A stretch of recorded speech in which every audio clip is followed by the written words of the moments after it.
based upon historical recordings by E. Darwin and other public information about the foundry.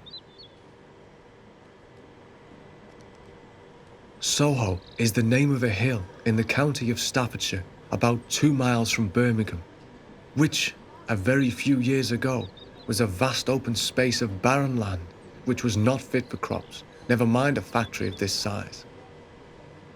I believe it was an elderly rabbit keeper, also known as a warrener, that lived on the land in a small wooden hut. The transformation of this place is a proud reflection of the effects of a booming trade industry which started in Birmingham ever since de Birmingham acquired his trading charter to host a market in the nearby town. A beautiful garden with wood, lawn and water now covers one side of the hill.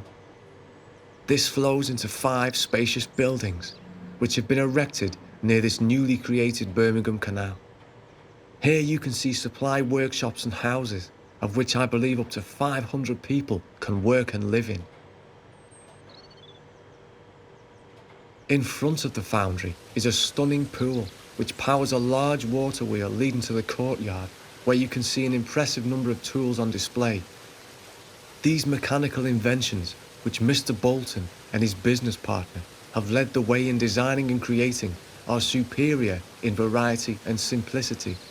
They appear to simply just work and do their job to a satisfying level that is unknown to any other manufacturing business in the world. At the foundry, toys such as costume buckles and rings, plus other utensils of various kinds, are created. The factory doesn't just limit itself to one material either. You can find things made from gold, silver, steel, copper, tortoiseshell and enamel, just to name a few. These are again, like the machinery, created with the highest elegance of taste and perfection that you simply won't find elsewhere. It really is a credit to Mr. Bolton and Mr. Watt for what they have achieved here by pursuing the belief that a desired product can be practical and tasteful. This is clearly demonstrated by the men, as the factory now produces items that reach every corner of the world. The fact that they can both achieve this while still leading the way managing a factory of this size is remarkable. They even go out of their way to provide development programs for their workers and a sickness benefit scheme.